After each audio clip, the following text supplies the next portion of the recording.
Hello everyone, welcome to my channel share with Ashok. Friends, आज हम एक नई सीरीज शुरू करेंगे जो कि एमसीक्यू से रिलेटेड है आपकी।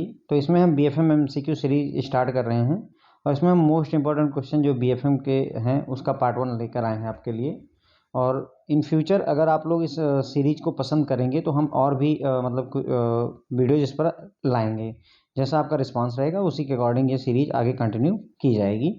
तो इसमें हम देखिए कुछ इजी क्वेश्चन, कुछ डिफ़िकल्ट क्वेश्चंस, कुछ पहले एग्जाम में पूछे गए क्वेश्चंस, है ना, या कुछ जो बहुत ज़्यादा पूछे जाने के चांसेस वाले क्वेश्चंस को हम यहाँ पर डिस्कस करने वाले हैं।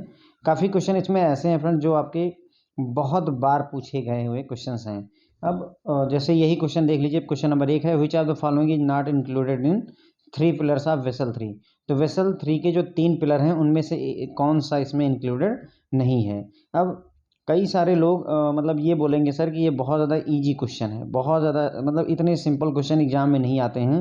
तो मैं आपको बता दूं कि मेरा जो अपना एक्सपीरियंस रहा है, अगर 1 मार्क्स का क्वेश्चन सीआईबी में बनता है तो ऐसे क्वेश्चन ही वहाँ पर पुट किए जाते हैं जो 1 लाइनर टाइप के होते हैं। जो ए बी और सी वाले होते हैं उनमें मैं नहीं कह रहा हूँ, लेकिन अगर 1 लाइनर क्वेश्चन रखा गया है जिसमें स्ट्रेट फॉरवर्ड आंसर है, जैसे ऐसा क्वेश्चन है, तो ये क्वेश्चन अभी जैसे सितंबर 2021 का एग्जाम अगर आप में से किसी ने दिया है या जिसको रिमेंबर हो, ये क्वेश्चन उसमें था। कभी ये पूछ लेते हैं, कभी ये पूछ लेते हैं कि इनमें कौन सा सीक्वेंस होता है, पहले कौन सा आएगा, पहले मिनिमम कैपिटल रिक्वायरमेंट आएगा कि पहले कैपिटल डिसिप्लिन मार्केट डिसिप्लिन आएगा, पहले सुपरवाइजरी रिव्यू प्रोसेस। तो इस तरीके के क्वेश्चन पूछे जाते हैं फ्रेंड्स। ओके, तो थोड़ा सा विश्वास रख करके जरा से इन क्वेश्चंस को पढ़िए, मेरा विश्वास रखिए। अगर क्वेश्चन पूछा गया, अगर वेसल 3 से कोई क्वेश्चन पूछा गया ईजी में, तो ये क्वेश्चन आपको सीधे मिलेगा, कोई चेंजेस के बगैर मिलेगा आपको। ओके, तो चलिए शुरू करते हैं फ्रेंड्स। देखिए पहला क्वेश्चन है, इनमें से कौन सा वेसल 3 के 3 पिलर में से इंक्लूडेड नहीं है। तो वेसल के 3 पिलर हैं, minimum capital requirement, market discipline और सुपरवाइजरी रिव्यू प्रोसेस। और कैपिटल फॉर ऑपरेशनल रिस्क ये इसका पार्ट नहीं है। तो हमें ये ध्यान रखना होगा, 3 जो पिलर होते हैं वो ध्यान रख करके जाइएगा, बहुत ज़्यादा पूछा जाने वाला क्वेश्चन है। क्वेश्चन नंबर 2 है, FCNRB जो डिपॉजिट होते हैं उनकी मैक्सिमम टाइम पीरियड कितना होता है। यानी कि FCNRB जो FDज होती हैं वो मैक्सिमम कितने साल के लिए की जा सकती हैं। तो 5 साल के लिए की जा सकती हैं। दूसरा ये याद रखिए, FCNRB जो होता है ये केवल FD के तौर पर ही रखा जाता है, फिक्स डिपॉजिट होता है। इसमें सेविंग अकाउंट और करंट अकाउंट वगैरह अलाउ नहीं होता है, ओनली फिक्स डिपॉजिट अलाउ होता है। और मैक्सिमम 5 साल के लिए आप FD करवा सकते हैं। अब FCNRB फुल फॉर्म होता है foreign currency non resident bank deposit. ठीक है, foreign currency non resident bank deposit, ये जो हमारे NRI वगैरह होते हैं वो ओपन करवाते हैं अपना अकाउंट। उसके बाद में तीसरा क्वेश्चन है, NRE saving account is a. तो NRE अकाउंट जो आपका है सेविंग अकाउंट, वो USD बेस्ड अकाउंट है, रूपी अकाउंट है, ग्रेट ब्रिटेन पाउंड अकाउंट है, या इनमें से कोई नहीं है, ऐसा अकाउंट है। तो देखिए नॉन रेजिडेंट एक्सटर्नल रूपी अकाउंट होता है फ्रेंड्स। NRE का फुल फॉर्म क्या है, नॉन रेजिडेंट, ये देखिए यहाँ पर फुल फॉर्म दिया है नॉन रेजिडेंट एक्सटर्नल रूपी अकाउंट। तो अब यहाँ क्लियर हो रहा है कि ये रूपी बेस्ड अकाउंट है, तो हमारा आंसर हो जाएगा रूपी अकाउंट। तो NRE अकाउंट कैसा अकाउंट है, रूपी अकाउंट है। ओके, अगला क्वेश्चन देखते हैं, chaps is British equivalent of dot dot in USA। तो यूनाइटेड स्टेट्स ऑफ अमेरिका में चिप्स चलता है, क्या चलता है फ्रेंड्स, चिप्स। उसी का इक्विवेलेंट जो है ब्रिटेन में, या ब्रिटिश गवर्नमेंट लेकर के आई हुई है, चैप्स। ठीक है, तो चैप्स जो है किसका इक्विवेलेंट है, चिप्स का, चिप्स चैप्स। ओके, अब चैप्स का फुल फॉर्म क्या है, clearing house automated payment system, clearing house automated payment system. और चिप्स क्या होता है, अब देखिए बाकी CH इसमें भी है, CH इसमें भी है, PS इसमें भी है, PS इसमें भी है। तो डिफरेंस कहाँ खड़ा होता है, केवल A और I में। यहाँ A फॉर ऑटोमेटेड होता है और चिप्स में इंटर बैंक हो जाता है, यही क्या हो जाता है, इंटर बैंक हो जाता है। तो अगर हम कहें चिप्स का full form clearing house inter bank payment system. Okay, CHIPS का full form clearing house inter bank payment system, और चैप्स का full form clearing house automated payment system. Okay, CHIPS और चैप्स हमने समझ लिया। उसके बाद में एक और क्वेश्चन आपके सामने। अब आपको लग रहा होगा कि बहुत सरल सरल क्वेश्चन है, लेकिन थोड़ा सा ध्यान रखिए, अगर क्वेश्चन आएगा आपको कंफ्यूज करेगा और आप गलती भी करोगे, ये बड़ी सीधी सी बात होती है। कॉल ऑप्शन का क्या मतलब होता है, देखिए 2 होते हैं, कॉल ऑप्शन और पुट ऑप्शन। मैंने आपको समझाया हुआ है, क्या, कॉल और पुट दोनों लिख दीजिए। उसके बाद में क्या करिए, बाई और सेल दोनों लिख लीजिए। ठीक है, अब इसमें कितने अक्षर हैं? 3 अल्फ़ाबेट हैं, तो इसको 4 वाले से मैच करवा दीजिए, यानी पुट का मतलब सेल हो गया। इसमें कितने अल्फ़ाबेट हैं? 4 तो इसको 3 से मैच करवा दीजिए, 3 से मैच करवा दीजिए, बाई हो जाता है। मतलब कहने का 4 का 3 से, 3 का 4 से, ओके। तो अगर हम कॉल की बात करें, कॉल में 4 अल्फ़ाबेट हैं, बाई और सेल दोनों चीज़ें अगर मैं लिख दूँ, तो इसमें जो है, इसमें भी 4 है, इसमें भी 4 है, तो ये वाला सही होगा ना। कॉल ऑप्शन का मतलब होता है बाई करने का right. The right two by under option, आपको खरीदने का अधिकार है, मतलब कहने का आप चाहो तो खरीदो और चाहो तो ना खरीदो, ये कॉल ऑप्शन आपको फैसिलिटी अवेलेबल करवाता है। और अगर यहीं पर पुट ऑप्शन लिखा होता तो राइट टू सेल हो जाता, चाहो तो बेचो या फिर ना बेचो हो जाता है, ठीक है फ्रेंड। तो कॉल का मतलब होता है बाई और पुट का मतलब होता है सेल, ओके। उसके बाद अगला क्वेश्चन देखिए, when the interest rate on asset and liability changes with different magnitude then risk is called, ये चेंज होगा फ्रेंड्स, चार्ज नहीं होगा।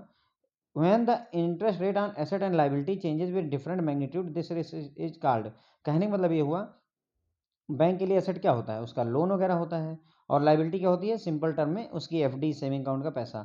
तो अगर लोन में मान लीजिए, लोन पर आपने पहले 6% रेट ऑफ इंटरेस्ट चार्ज करते थे, अब मान लीजिए आप उस पर केवल जो है 4% चार्ज कर रहे हैं। उसी जगह पर एफडी पर पहले आप 8% देते थे और अब उसे 7% दे रहे हैं। तो अगर लोन में कितने परसेंट की घटत आई? 2% की। एफडी में कितने परसेंट की घटत आई? 1% की। तो इनका मैग्नीट्यूड डिफरेंट है, मतलब कहने का अगर ऐसा होता कि एसेट में यानी लोन में 2% बढ़ता और लायबिलिटी में 2% घटता, तब तो हम कहते हैं कि सेम मैग्नीट्यूड से चेंज हो रहा है। अगर ऐसा नहीं हो रहा है, दोनों में इंटरेस्ट रेट अलग अलग मैग्नीट्यूड से चेंज हो रहा है, मतलब एक में 2% चेंज हो रहा है, एक में 0.5% चेंज हो रहा है, या एक में 3% बढ़ रहा है घट रहा है और दूसरे में 1% बढ़ रहा है घट रहा है, तो अगर इनका मैग्नीट्यूड सेम नहीं है फ्रेंड, तो ऐसे रिस्क को हम बेसिस रिस्क कहते हैं। क्या कहते हैं? बेसिस रिस्क कहते हैं। एम्बेडेड ऑप्शन रिस्क क्या होता है फ्रेंड? अगर कोई एफडी मैच्योर होने से पहले विड्रॉ करने की कोशिश की जाए या विड्रॉ की जाए, तो उसे फ्रेंड्स हम एम्बेडेड ऑप्शन रिस्क कहते हैं। क्लियर हो गया बेसिस रिस्क के बारे में। अब वहां पर सिंपल लैंग्वेज में आपको एक क्वेश्चन पुट कर देगा और आपको इतने सारे ऑप्शन देगा। देखिए, अगर आप बहुत अच्छे से पढ़े हुए तो नहीं बात करता हूं, अदरवाइज इस क्वेश्चन नंबर 6 को ही करना आसान टास्क नहीं है जिन्होंने बहुत अच्छे से पढ़ाई नहीं करी हुई है, ठीक है। तो बेसिस रिस्क तब होता है जब एसेट और लायबिलिटी जो होते हैं उनके जो इंटरेस्ट रेट हैं उनमें सेम मैग्नीट्यूड से चेंजेज नहीं आते हैं। उसके बाद में वेसल 3 फ्रेमवर्क में 2 रेशियो प्रिस्क्राइब किए गए हैं, वो कौन कौन से हैं फ्रेंड्स? ये क्वेश्चन 2 बार था, सितंबर 2021 के एग्जाम में this question was for 2 times, 2 बार अलग अलग तरीके से इसी क्वेश्चन को पूछा गया था। तो वेसल 3 फ्रेमवर्क में 2 रेशियो कौन कौन से? लिक्विडिटी रेशियो उन्होंने कहा था, 2 लिक्विडिटी रेशियो कौन कौन से हैं? तो याद रखिएगा, एलसीआर और एनएसएफआर 2 रेशियो जो आपको वेसल 3 में लिक्विडिटी के 2 रेशियो प्रिस्क्राइब किए गए, वो कौन कौन से हैं? LCR and एनएसएफआर। एलसीआर क्या होता है? लिक्विडिटी कवरेज रेशियो होता है। एनएसएफआर क्या होता है? नेट स्टेबल फंडिंग रेशियो होता है। देखिए, जहां पर भी फुल फॉर्म की जरूरत पड़ रही है मैं आपको फुल फॉर्म बता रहा हूँ, कुछ एडिशनल इन्फॉर्मेशन है तो वो भी बताता चल रहा हूँ, ताकि आप जो है, यही तो एमसीक्यू का पर्पज होता है कि हमारी जो तैयारी हो थोड़ा एक अच्छे तरीके की हो जाए। तो वेसल 3 फ्रेमवर्क में 2 रेशियो हैं, एक एलसीआर, दूसरा एनएसएफआर। एलसीआर क्या होता है? लिक्विडिटी कवरेज रेशियो होता है। एनएसएफआर क्या होता है? Net stable funding ratio. Okay friend, तो ये हो गया हमारा वेसल 3 का। उसके बाद में call money is when bank do lending and burrowing for. हम कॉल मनी कब कहते हैं? कॉल मनी कब कहेंगे? जब बैंक जो है उधार दे रहा है या ले रहा है, कितने दिनों के लिए? तो केवल 1 दिनों के लिए अगर उधार लिया या दिया जाता है फ्रेंड्स बैंक के द्वारा, तो उसे कॉल मनी कहते हैं। अगर जो है 2 दिन से 14 दिन के लिए दिया और लिया जाए, तो उसे नोटिस मनी कहते हैं। क्या कहते हैं फ्रेंड? नोटिस मनी कहते हैं। और अगर 14 दिन से ज़्यादा के लिए और 1 साल तक के लिए दिया जाए, जैसे 15 दिन से 1 साल के लिए अगर लेंडिंग की जा रही है बैंक के द्वारा मनी मार्केट में, तो उसे टर्म मनी कहते हैं ना। कॉल मनी, नोटिस मनी और टर्म मनी कहा जाता है। ध्यान रखेंगे, अब यहाँ पर कॉल मनी का जिक्र हो रहा है, आपसे तीनों पूछ सकते हैं या आपसे पूछ लेंगे इनमें से कौन सा मैच नहीं करता। इसको कॉल मनी का नाम दे दिया, इसको हमने मान लीजिए 2 से 14 दिन वाले को नोटिस मनी होता है, नोटिस मनी कर दिया, इसको कोई और नाम हमने दे दिया, तो यहाँ पर ये मैच नहीं करेगा। देखिए, 1 दिन के लिए लेंडिंग की जा रही है, दैट इज कॉल मनी। 2 दिन से 14 दिन के लिए लेंडिंग की जा रही है, दैट इज नोटिस मनी। क्या होगा फ्रेंड? Notice money. और 15 दिन से 1 साल के लिए अगर लेंडिंग की जाती है फ्रेंड, तो वो कहलाती है टर्म मनी। ओके, याद रखेंगे इस बात को, मतलब बहुत ज़्यादा पूछा जाने वाला क्वेश्चन है। क्वेश्चन मैंने वही उठाए हैं फ्रेंड जो कि आपको बहुत ज़्यादा पूछे जाते हैं। उसके बाद में क्वेश्चन नंबर 9, टायर 2 कैपिटल जो है मैक्सिमम टायर 1 कैपिटल का कितने % हो सकती है। ये भी क्वेश्चन ईजी है लेकिन फिर भी घुमाते बहुत हैं आपको। तो ध्यान रखिएगा, जो टायर 2 कैपिटल होती है वो मैक्सिमम टायर 1 कैपिटल का 100% हो सकती है। कितना हो सकती है फ्रेंड? मैक्सिमम 100% हो सकती है। अगर मान लीजिए किसी बैंक में टायर 1 कैपिटल 600 करोड़ रुपए है और टायर 2 कैपिटल उसके पास में मान लीजिए जो है 5000 करोड़ है। कितनी है? 5000 करोड़। फिर भी ध्यान रखें, टायर 1 कैपिटल कितनी है? 600 करोड़ रुपए केवल। टायर 2 कैपिटल 5000 करोड़ है। लेकिन फिर भी जब आप क्या नाम है, कैपिटल एडिक्वेसी रेशियो कैलकुलेट करेंगे तो आप टायर 2 कैपिटल ज़्यादा से ज़्यादा 600 करोड़ ही ले सकते हैं। बाकी का जो ये 4600 करोड़ रुपए है वो सॉरी 4400 करोड़ रुपए जो 5000 में से बचे हैं वर्थलेस है, वो उसका कोई फ़ायदा बैंक को नहीं है। क्या मैंने समझाया आपको कि टायर 1 कैपिटल किसी बैंक की 600 करोड़ है, टायर 2 कैपिटल उसका 5000 करोड़ रुपए भले ही है, लेकिन जब आप कैपिटल एडिक्वेसी रेशियो कैलकुलेट करेंगे तो आप टायर 2 कैपिटल को ज़्यादा से ज़्यादा 600 करोड़ ही ले पाएंगे, क्योंकि tier 2 capital can be maximum equal to tier 1 capital. ज़्यादा से ज़्यादा टायर 1 कैपिटल के 100% के बराबर हो सकती है। भले ही 5000 करोड़ रुपए भरे पड़े हैं, पर हम कैलकुलेशन केवल 600 करोड़ रुपए लेकर के ही कर सकते हैं। क्लियर हो जाती है ये बात यहाँ पर। ये जब आप वो केस स्टडी सॉल्व करोगे तो वहाँ पर भी ये बात बहुत हेल्प करती है। तो tyre 2 capital maximum tyre 1 capital का 100% हो सकती है। 10वां क्वेश्चन देख लीजिए। ये क्वेश्चन जो है सितंबर 2021 में आया हुआ था, एकदम सीधा यही क्वेश्चन रखा हुआ था। उन्होंने पूछा था which are the following not, उन्होंने ये पूछा था इनमें से कौन से जो है 5 जो है लिक्विडिटी रिस्क मॉनिटरिंग टूल्स हैं, इनमें से 5 कौन से हैं। आपको A and B, A B C ऐसे करके दिया हुआ था उन्होंने, तो इसको मैंने दूसरे तरीके से लिखा हुआ है। इनमें से कौन सा लिक्विडिटी रिस्क मॉनिटरिंग टूल या मैट्रिक्स नहीं है। तो ध्यान रखिएगा फ्रेंड्स कि लिक्विडिटी रिस्क मॉनिटरिंग के 5 टूल हैं। कौन कौन से? लिक्विडिटी किसकी बात कर रहे हैं फ्रेंड? लिक्विडिटी रिस्क की मॉनिटरिंग के टूल या मैट्रिक्स की बात करें, कुल मिला के 5 हैं। एक है कॉन्ट्रेक्चुअल मैच्योरिटी मिसमैच, दूसरा कंसंट्रेशन ऑफ फंडिंग, तीसरा अवेलेबल इनकम रेटेड लिखा हुआ है फ्रेंड्स, यहाँ पर अन इनकम रेटेड कर दीजिए बस। ये जो इनकम रेटेड लिखा हुआ है इसी को अन इनकम रेटेड अगर कर दीजिए तो वही वो हो जाता है हमारा तीसरा। Available unencumbered asset हो जाएगा। LCR by significant currency, liquidity coverage ratio, मैंने एलसीआर अभी आपको बताया। और 5वां है मार्केट रिलेटेड मॉनिटरिंग टूल। तो कुल मिलाकर के 5 जो है risk liquidity risk monitoring tool या मैट्रिक्स अवेलेबल हैं हमारे पास में। कौन कौन से 5 हैं? कॉन्ट्रेक्चुअल मैच्योरिटी मिसमैच, ये आपको याद रख करके जाना होगा, वहां पर सीधे सीधे ऐसे लिख देते हैं कि इनमें से कौन सा मतलब आपका लिक्विडिटी रिस्क मॉनिटरिंग टूल नहीं है। तो ये पांचों हैं friends, contractual maturity mismatch, concentration of funding, available कौन सा? अन इनकम रेटेड, यहीं पर अन जो है और ऐड कर लीजिए, प्रीफिक्स कर लीजिए। अन इनकम रेटेड एसेट हो जाएगा, एलसीआर बाय सिग्निफिकेंट करेंसी हो जाएगा, मार्केट रिलेटेड मॉनिटरिंग टूल हो जाएगा फ्रेंड्स। ओके, तो ये क्वेश्चन जो है एग्जाम में पूछा गया था। अब आप देखिए मतलब वन लाइनर ही क्वेश्चन था, लेकिन फिर भी डिफिकल्टी इन्होंने कर दी थी, क्योंकि पहले ये क्वेश्चन कभी पूछा नहीं गया था, पहली बार ही ये क्वेश्चन यहाँ पर आया हुआ था फ्रेंड्स। ओके, तो ये हो गया फ्रेंड्स, जो है हमने 10 क्वेश्चन यहाँ पर बैक टू बैक देख लिए। अगर आप कहें तो एक बार मैं आपको रिव्यू करवा देता हूँ। वेसल 3 में जो 3 पिलर हैं कौन कौन से हैं? मिनिमम कैपिटल रिव्यू है, मार्केट डिसिप्लिन है, सुपरवाइजरी रिव्यू प्रोसेस है फ्रेंड्स। ओके, FCNRB जो होता है, पहली बात तो इसकी केवल FD बनाई जा सकती है, मतलब फॉरेन करेंसी नॉन रेजिडेंट जो बैंक डिपॉजिट्स होते हैं वो सिर्फ एफडी के रूप में होते हैं, सेविंग अकाउंट करंट अकाउंट नहीं खोले जा सकते, और ये मैक्सिमम 5 साल के लिए एफडी की जा सकती है। एनआरई जो अकाउंट होता है, नॉन रेजिडेंट एक्सटर्नल रूपी अकाउंट होता है, ये रुपए पर आधारित होता है। किस पर बेस्ड होता है? रूपी बेस्ड अकाउंट होता है एनआरई। चैप्स जो है आपका ब्रिटिश में है और चिप्स आपका यूएसए में है। चिप्स का फुल फॉर्म मैंने आपको बताया, clearing house inter bank payment system. Chips का फुल फॉर्म क्या है? यहीं पर इंटर बैंक कर दीजिए, ऑटोमेटेड की जगह इंटर बैंक कर दीजिए। तो clearing house inter bank payment system अगर कहेंगे तो चिप्स हो जाएगा, और अगर जो है clearing house automated payment system कहेंगे तो चैप्स हो जाएगा। चैप ब्रिटिश है और चिप्स जो है यूनाइटेड स्टेट्स ऑफ अमेरिका में यूज होता है। मतलब जैसे हमारे यहाँ नेफ्ट आरटीजीएस वगैरह होता है फ्रेंड, उसी तरीके से ये पेमेंट सिस्टम है वहाँ पर।